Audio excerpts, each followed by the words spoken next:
Let's talk about the Truth and Reconciliation Panel and how that affects the Mitrice Richardson case specifically, please. Well, it affects the case because when we have our panel up and running, we're going to have a signed investigator who actually can look at every single case that's brought to their attention and go through the entire thing. The Mitrice case in particular, it's already been adjudicated civilly on the lawsuit side, but there's still a lot of questions that are unanswered that people need to know the answers for. And it was unsatisfactory the way it finished because it didn't resolve anything. There are a lot of questions that people have the right to know the answer to.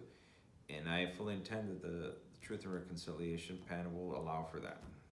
You know, I don't know if you're aware of this, but there are many people, employees, your employees, who want this Mitrice Richardson case just to go away. And what they say about your Truth and Reconciliation panel as it's related to Mitrice is it's not necessary because several reports have already been written about that case, it's been deemed that there was no wrongdoing in that case, and that if you wanted to do anything about it, you could just pick up the phone and call Internal Affairs or ICIB or any number of things, and that Truth and Reconciliation program panel is not going to be helpful in any regard.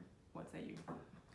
I'd say I want to have someone that's external to that apparatus be the one that says that.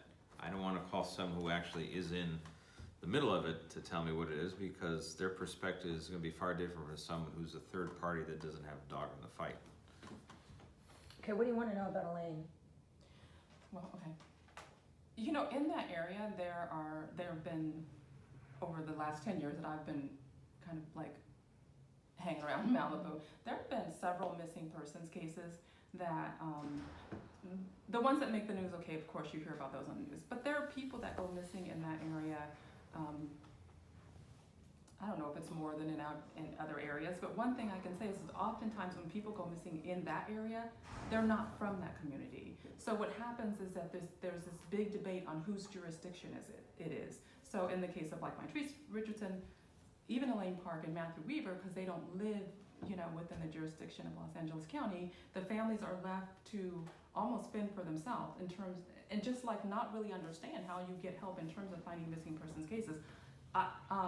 So just, I don't know if you plan on, what your plan is to kind of manage that differently. It's a place where people go, you know, to camp or go to, you know, it's a destination place. And so oftentimes people who go missing are not going to be from that community. And I feel like that's been the out of the Lost Hills Sheriff's Department. Since they're not from this community, then that justifies us not searching for this person. That is true of actually a lot of places of destination. Disneyland racks up their share of missing persons. And the onus falls on when the report was made and who was it made to. We take all missing person reports regardless of jurisdiction. And that is the policy of the department. Right. And we're never going to turn away a missing person report. Anymore. We're not supposed to, and definitely not while I'm in charge. And we're not going to turn away a report of sexual assault either. We're not going to have a victim, you know, trying to find the right. No, we're going to get the information, do the best we can, make sure they're provided medical treatment, and make sure we get all the initial information. And then once we figure out where it happened, okay, then we'll start, you know, letting the other, if it's another agency, know, hey, we have a victim of sexual assault, for example, in our station. We're providing her the medical care, and we're going to fill out a first report, which will be a courtesy report, and then their investigators will take over from there. That's the way it's supposed to happen.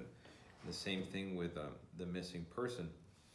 We take that first report, then we start doing our homework. Where was the person missing from? Okay, where were they last seen? All these issues. And we end up doing a lot of them that are from other agencies, but somehow they're involved in our jurisdiction. Or just the person reporting just happens to be picking up the phone, calls 911, but has nothing to do. We were just where that person called.